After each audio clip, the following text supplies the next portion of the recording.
Man. All right, friends, what I'd like to do quickly is give you an overview of starting with the Gospels about how they got written. I'll make that quick.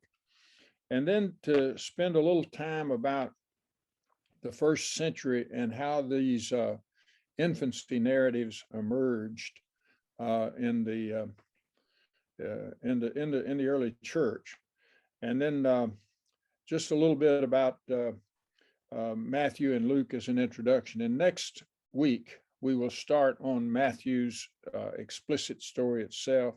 The week after that we'll look at Luke. The week after that we'll look at John, and the reason for those we'll talk about in a moment. Let me start with something like this.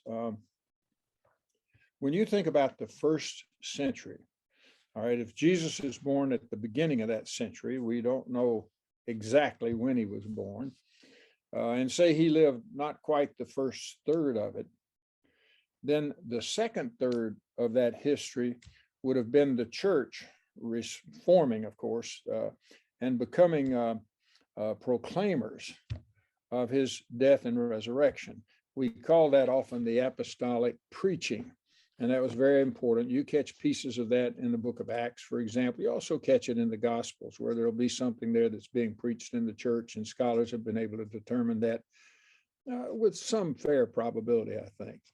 So you got the first third with Jesus, his life, his ministry, his death, resurrection.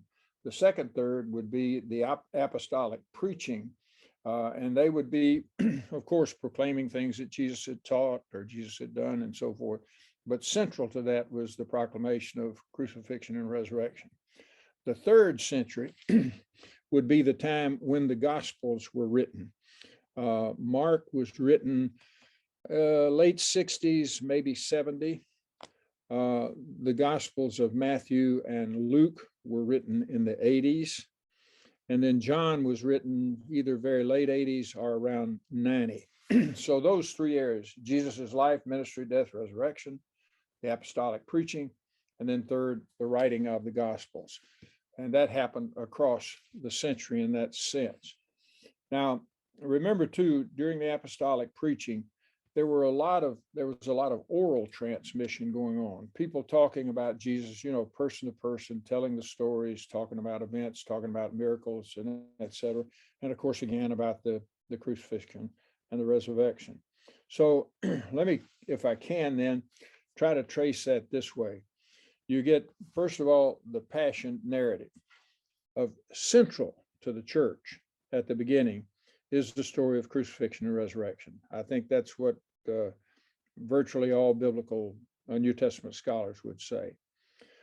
Second, developing out of that, you have an oral transmission of certain sayings and healings of Jesus. That would have been, those overlap, but that'd be very much early on. Then you get questions about, when did Jesus's ministry really begin? Let me put it another way. When can you say that we knew Christ was designated as Son of God? That was important in the early church. And some would say it began with his baptism. All right. I think Mark basically takes that position. But in Matthew and Luke, they tend to take the position that, no, we're going to move that back. Jesus is designated Son of God, Messiah, anointed one, from the time of conception. Okay. And as we'll see in the fourth session of this class, John moves it back to before the existence of Jesus. And he wants to talk about the Word being made flesh, the Word that was eternal. So in that sense of Jesus as the Word made flesh, he was that Word. He was the Son of God well before Jesus existed on earth. In fact, the Word itself is eternal in John's Gospel. So you see that kind of, I almost want to say this. If you start with Mark's account and church and Jesus's ministry beginning at baptism, what you'll see then is the gospel in the Gospels is they continue to move that further back in time. So from baptism to conception to the Word being eternal. Now, you might ask, why did that happen?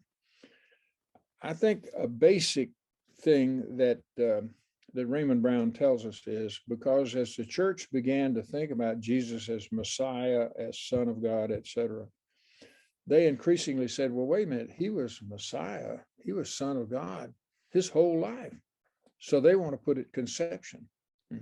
In John's gospel, John is saying, wait a minute, he's the revelation not only in the person Jesus, but Christ is a revelation of the very word of God itself. So that precedes any conception.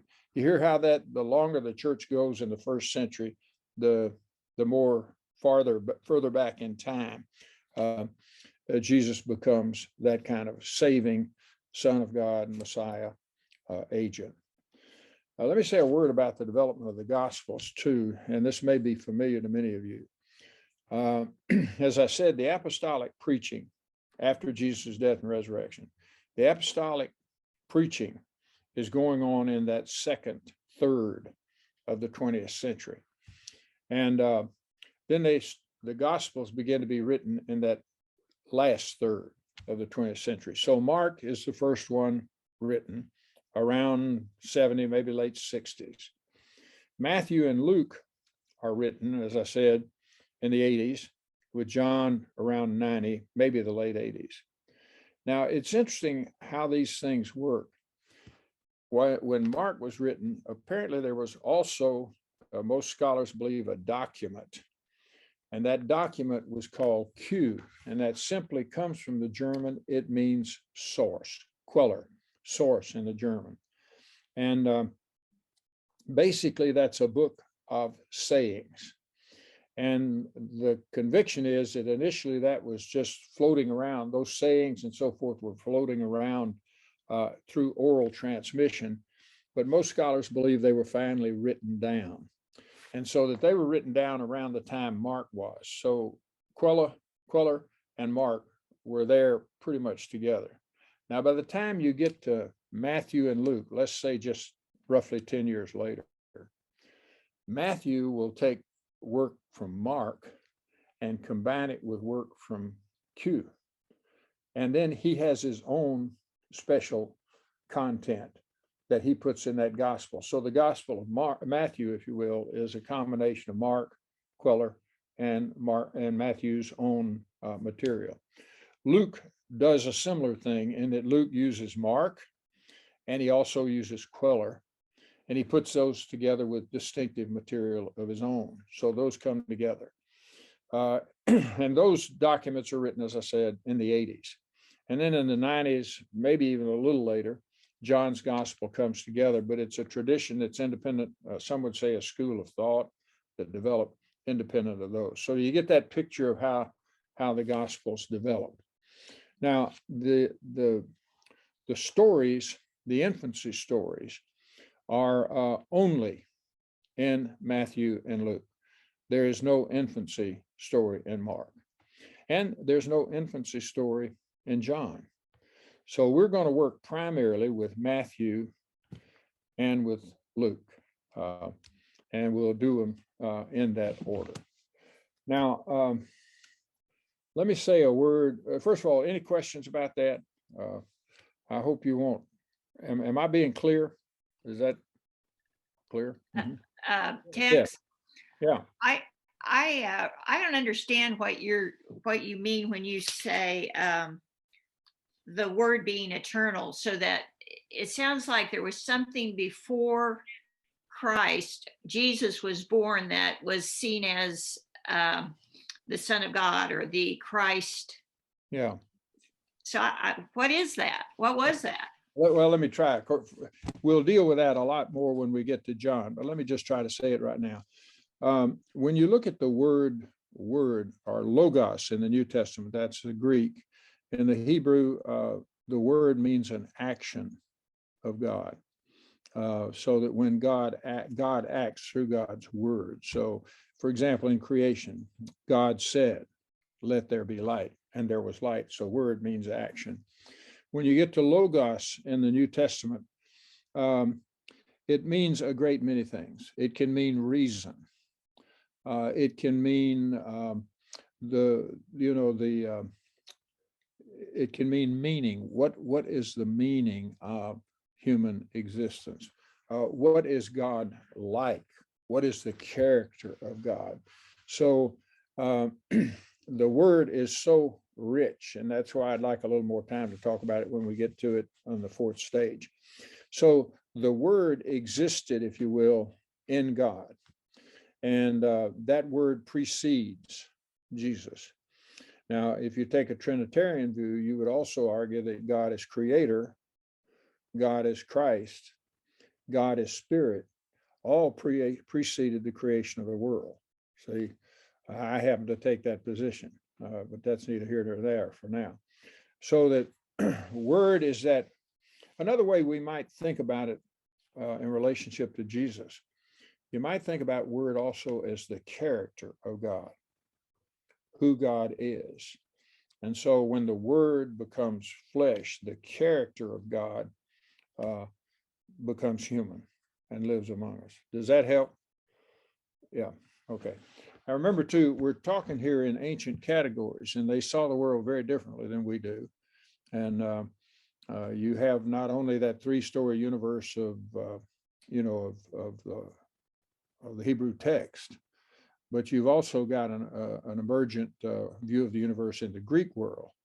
So while the Hebrew world was operative for people of Israel, there was, in the Greco-Roman world, there was a Greek view of the world forming, and that really shaped people's thought for quite some time. So enough. Okay, thank you. That's a very helpful question. Other questions or comments so far?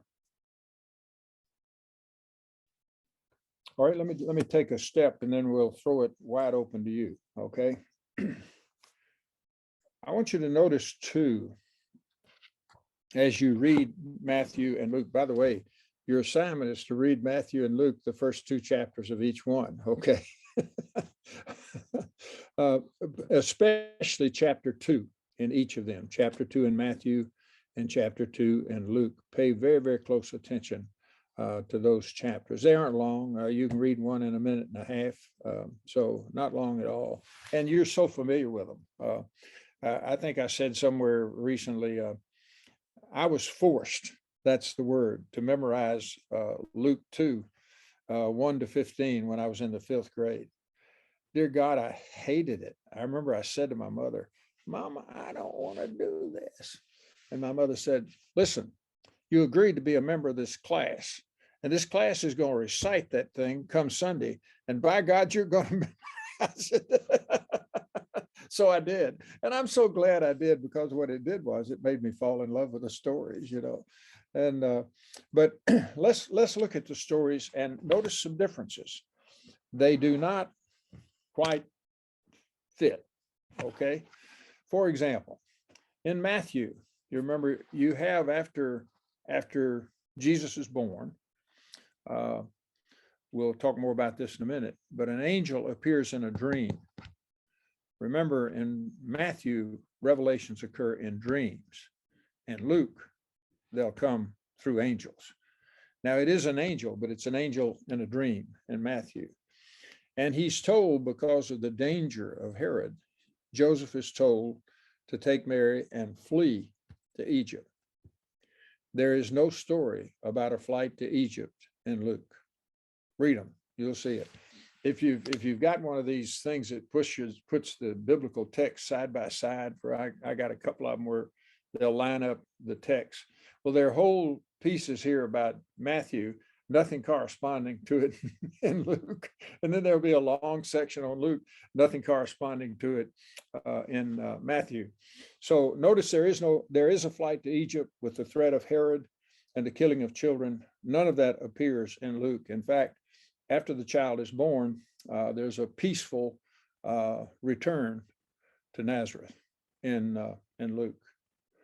Note too that Bethlehem is home to Mary and Joseph in Matthew.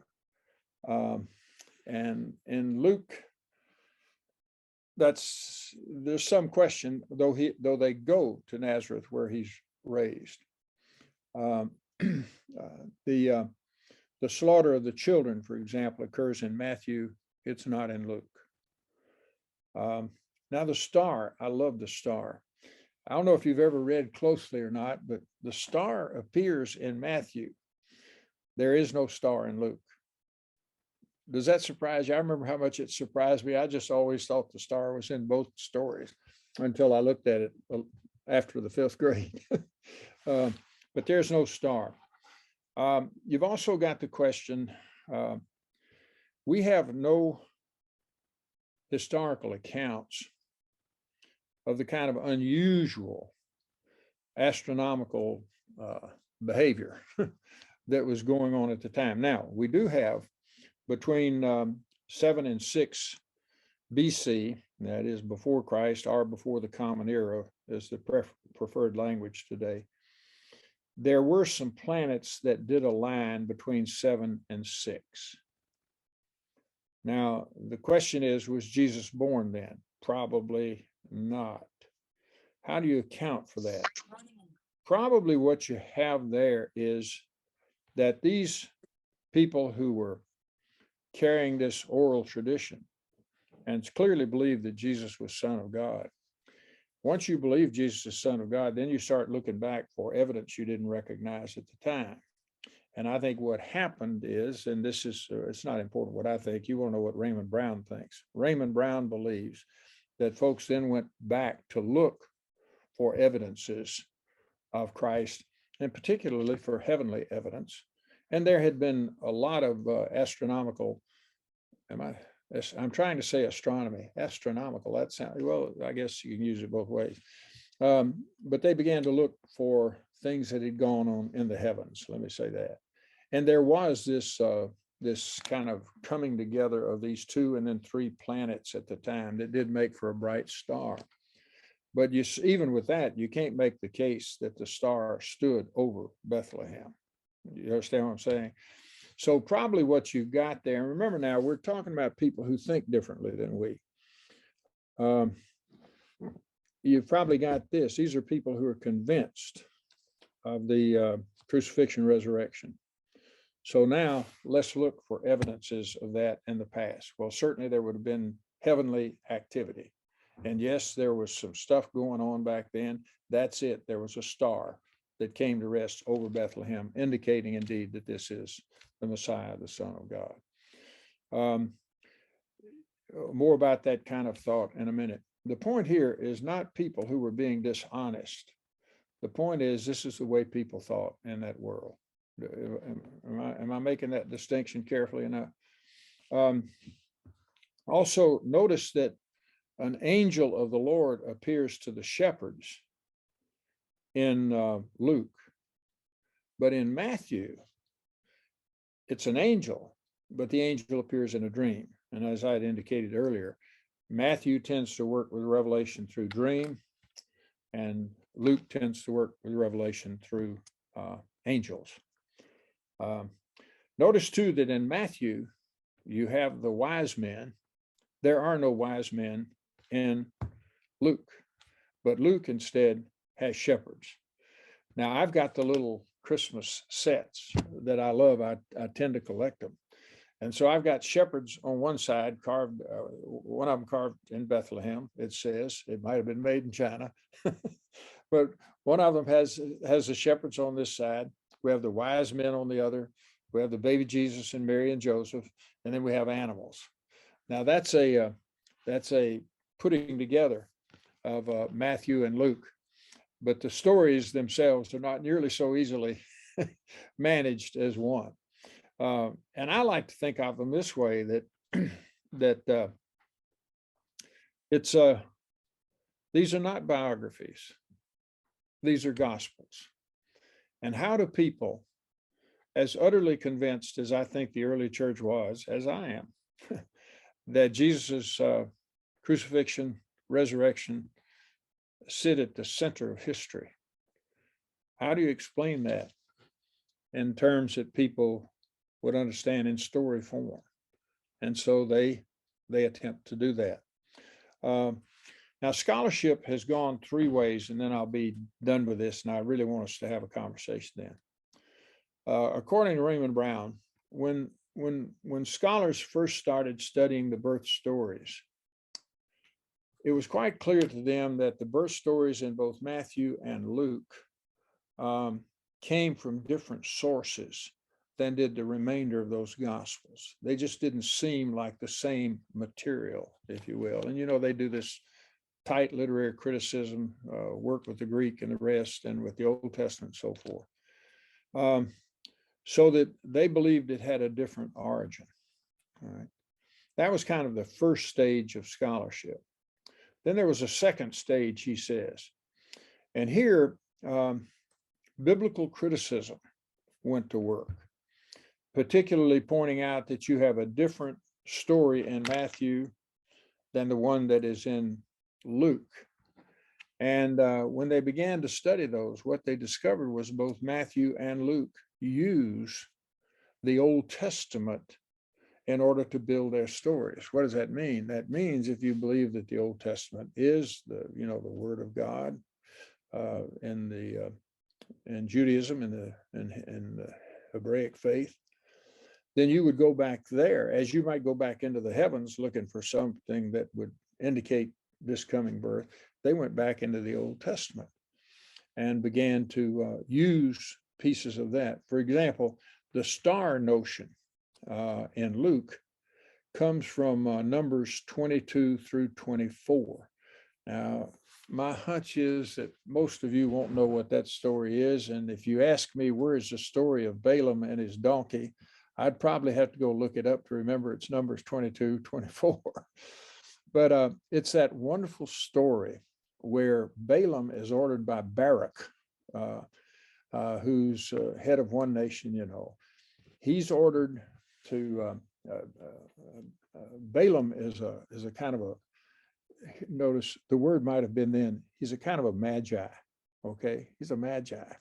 So he's ordering this guy who can do miracles and all sorts of things. And he's asked Balaam to come and tell this enemy of who happens to be Israel, that they're going to be destroyed.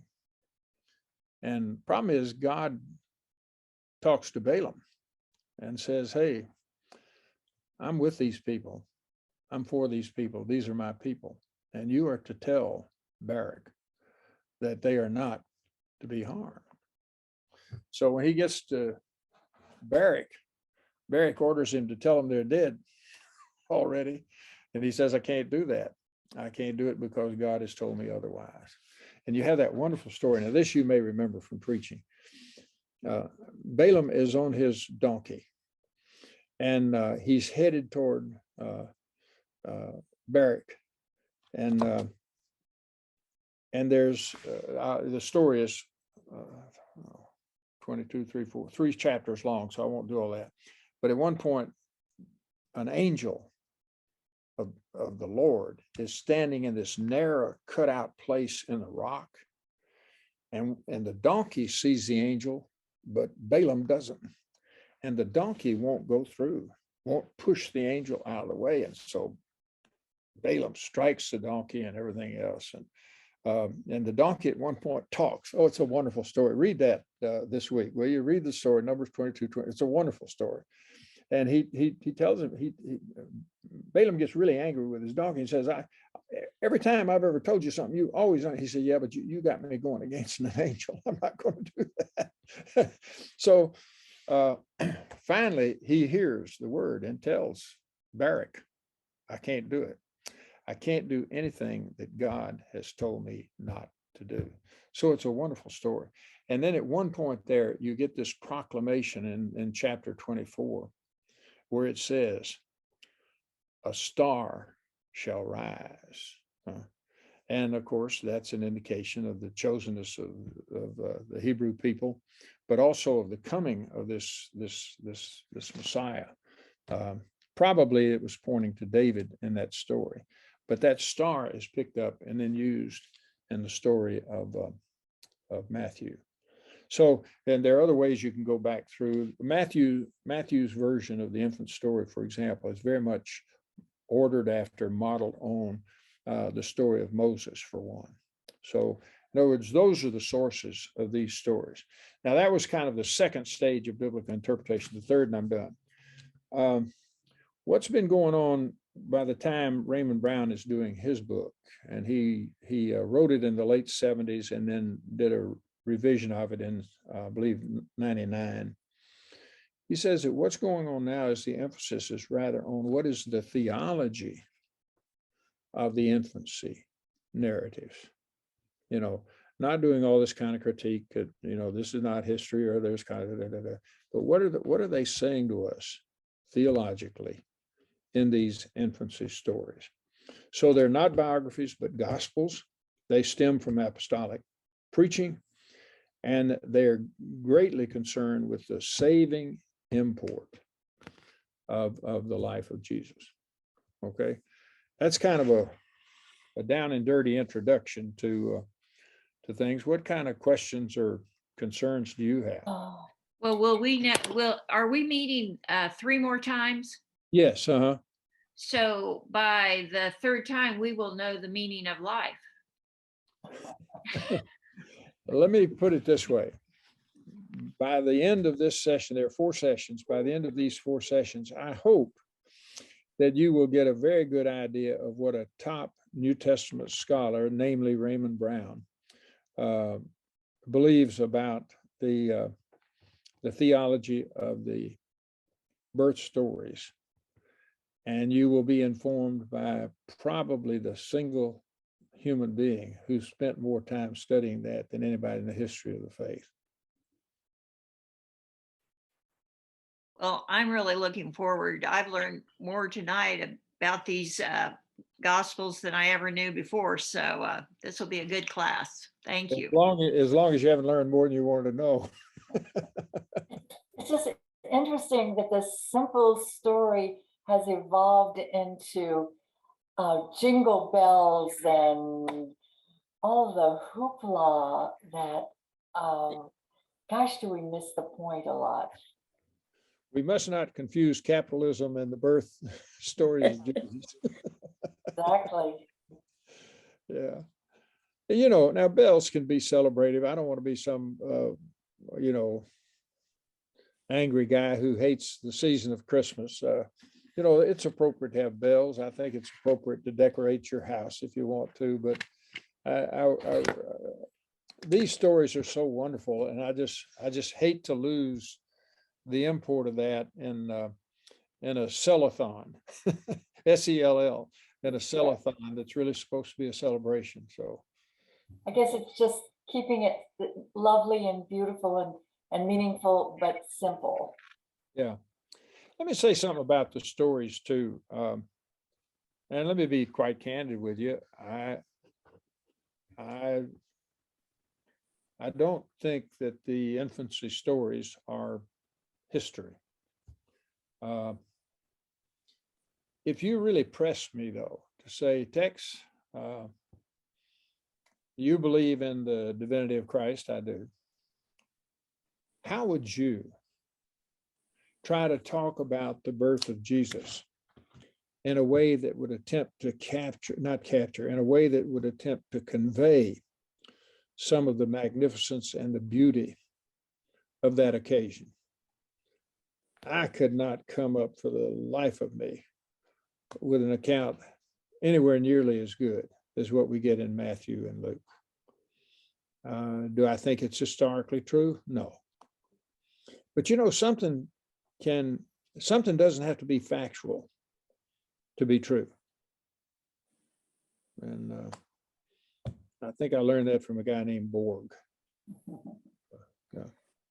I really appreciated the differences in both of the Gospels, and like you, I collect nativity sets, and I have one that has the wise men on one end and the shepherds and on the other, and the angel and the star.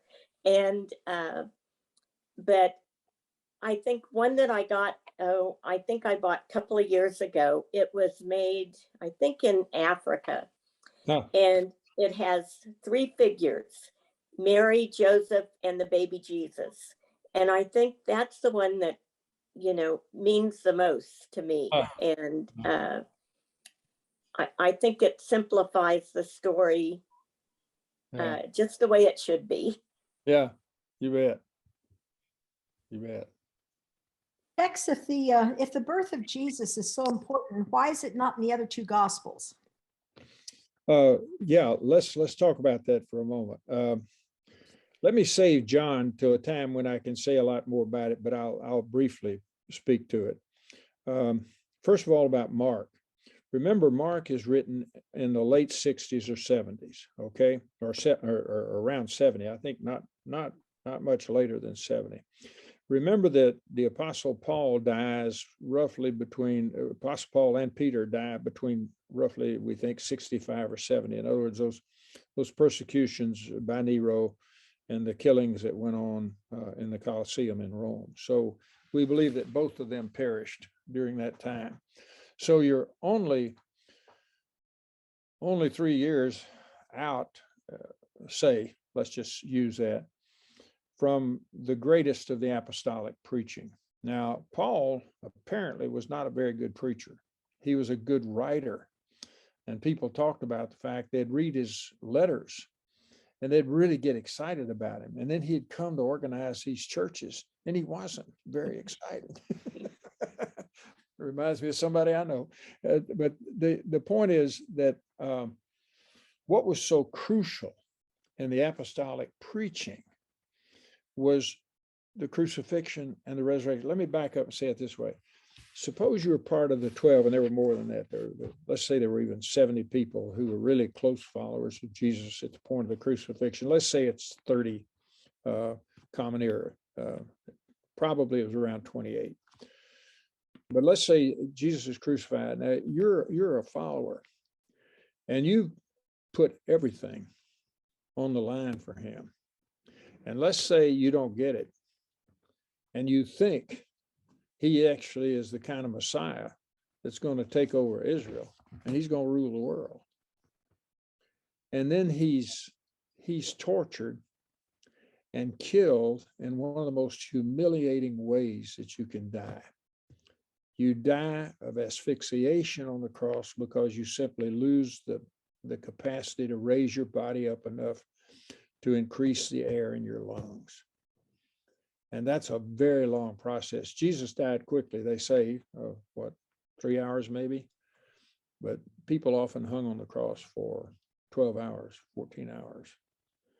And you're stripped naked. We put a loincloth on Jesus, but he was probably stripped. They drive nails through your wrists because that won't tear out. Probably hand is, it'll tear out. So they typically do it here and here. And then, of course, through your feet. So every time you raise your weight, you can imagine the pain that involves. And here is the person who's the savior of the world, the Messiah. And he's being killed by Rome, that same outfit that's dominated us anyhow. And Rome's in conspiracy with religious leaders. I mean, can you imagine walking away from that, what you feel and you think? And then you begin to have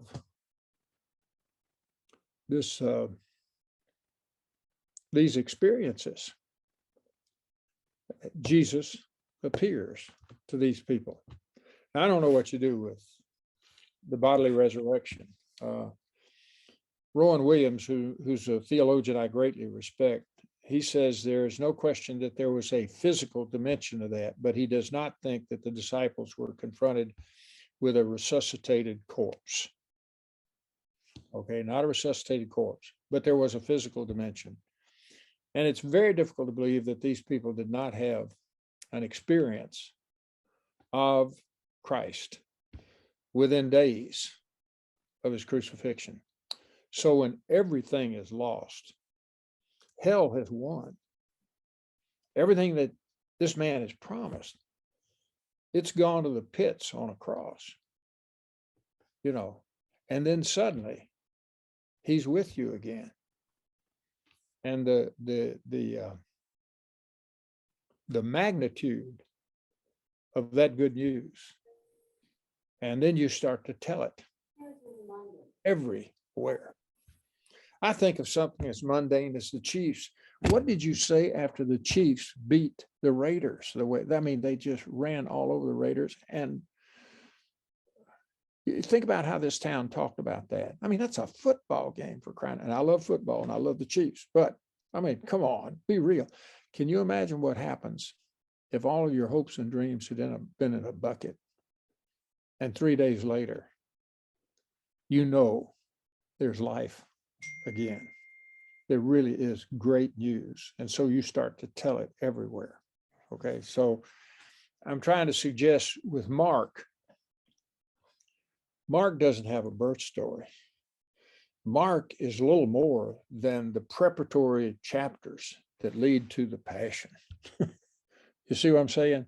In other words, he wasn't concerned about when did Jesus become the Son of God. That happened at baptism. Let's get to the crucifixion. Let's get to the fact of resurrection. You see what's going on? So I think the reason why Mark doesn't have it is because you've got the closing off of the apostolic preaching, and you've got the central claim of that apostolic preaching, which was crucifixion and resurrection. And so not important. By the time you get to 10 years later, you get to Matthew and Luke, people are beginning to ask, well, wait a minute, was he only Son of God at the point of baptism? What about his early life? So you don't have anything about his early life in Mark either. You do in Luke. See? And you also have that question, well, when was he God's son? From the time his life began, conception. That would be the way that Raymond Brown interprets it, I think, though with a certain sample twist to it. Does that help? Yes, thank you. I think I'm kind of anxious to get that theological discussion and away from what proves or disproves with information. I know that as a chemistry teacher, the kids would ask me, how can you be a Christian and a scientist at the same time? Yeah. Because, and in teaching, it was hard to get people away from wanting to pull in archaeology and geology and scientific evidence and DNA and all of that to try to prove that Moses really existed and so on. So I'm really anxious to see the theological truths, I guess you would call them, because you don't have the physical facts, to keep the discussion of that on that in this time of consumerism and facts and false information and all of that, that there's a truth that you learn in that. That's theological. I think that a basic answer, we'll get to this as we work along, but a basic answer of Raymond Brown is that the salvation that occurred in crucifixion and resurrection simply could not be accounted for by a discussion only of the end of Jesus' life. That if indeed this is the Son of God, as we've now been shown, they would say, in the resurrection, then how do we show that happening, not just at the end of his life, but throughout his life? And so Raymond Brown would say that what you've got in the birth stories is a recapitulation of God's work of salvation, so that these are in themselves many gospels of what they're going to say throughout the entirety of the text. Now, that means that these are constructed largely from Old Testament materials, but they are attempting to make that kind of proclamation, so that indeed the Christ was with us from the very beginning of his life. I think I will nuance that in a number of ways, but I think that's his basic message. Does that help? Now, come on, Anna, don't just be too congruent. I know you. Well, when you were talking, I mean, I was thinking that they must have had other experiences in their lives, maybe that they attributed to some kind of knowledge of Christ, or they made connections to other things, to this Hebrew scriptures, but also to maybe life events that they were going through and looking back. I mean, sometimes we make connections when we look back on something and connect them into a, I don't know, consistent theological story about who Christ is. Yeah, and when you get into things like oral tradition, there might very well have been stories about Jesus as a youth. Where does the story of his appearing in the temple? Mary and Joseph think he's in the train and leave, and he's still back there talking, and they're mesmerized by this young kid. Maybe that story may very well have a very true occasion. Yeah, it may have been another kid, but they're looking back on it. They may have. It might. Yeah. I mean, we construct things. I know people that have lost people, like when my husband died. I can remember looking out the window, watching him rake leaves 2 years after he died, and he was as physically there as he could possibly be, even though you knew he wasn't there.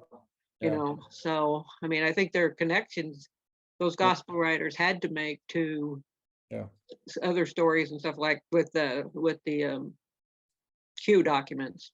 And when students give me trouble about how true science is and how speculative theology is, I always want to say to them, which science do you mean? The one of the guy in gravity, what's his name? I just had Newton. Do you mean Newton, or do you mean Stephen Hawking? Which one? So I always tell them, so if archaeology and science prove the existence of God, what happens to faith? Yeah, well, that's a good question. Of course, they each have faith too, Yeah, but I'm saying, if you could prove absolutely that there was a God, you don't need to believe in God anymore. I mean, God's like gravity and Newton. I mean, it is. You don't think about it anymore. I think Martha has a question. I'm sorry. Am I interrupting somebody? Hang on, Mary Allison. Martha was moving into the middle of her picture. But several things I thought about. The stories, are they factually true, and how do we incorporate them in our lives theologically? And I remember a friend saying, "You mean you don't believe in the virgin birth, the miracle?" And I thought, gosh, you know what? Every birth is a miracle. And every time somebody's born and Christ is in that baby, it happens all over again.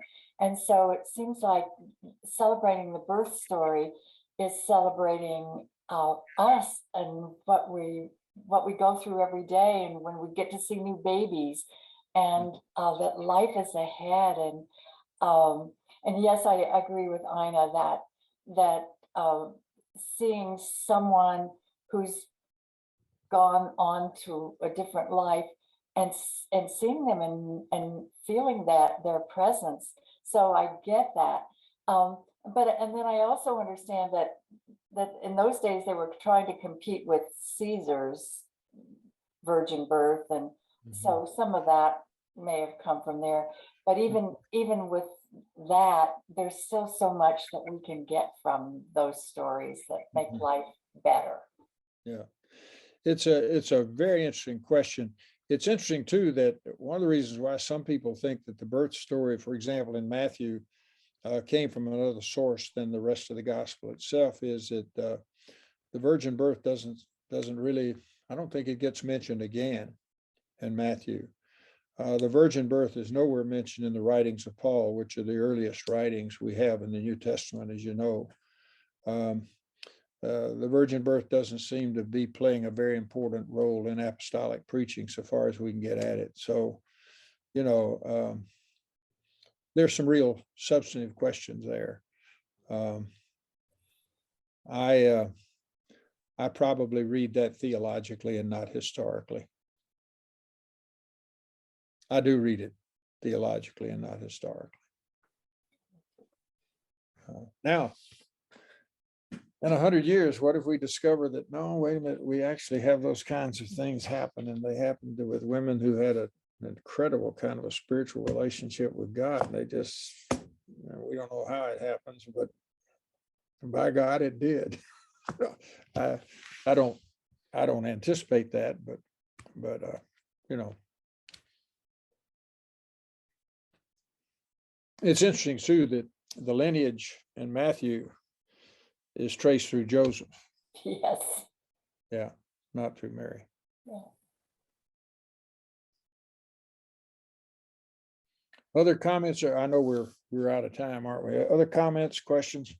I have a little, can I ask one little story? With Faith? Absolutely, Faith, yeah. Just one little comment. And I am illiterate in Bible things and stories and theology. I'm illiterate, but I've read some things about the Gnostic Gospels. Yes. And can you speak to those and how they interpreted the birth story? I can speak to them quickly. Let me say that we'll talk about them in more length later. Okay. A couple of things. There's some disagreement about them. Most scholars think that they are later than the Gospels we have before us now, second century. They believe that they're influenced by Gnosticism, which tends to take the view that we're really saved by some special knowledge of God. So that there was a real conflict at one point in the church, either late first century or second century, between those who would argue that we're saved by Jesus. The Gnostics would tend to argue too, Jesus didn't suffer on the cross. Jesus was not really human. Jesus was of a different order of being.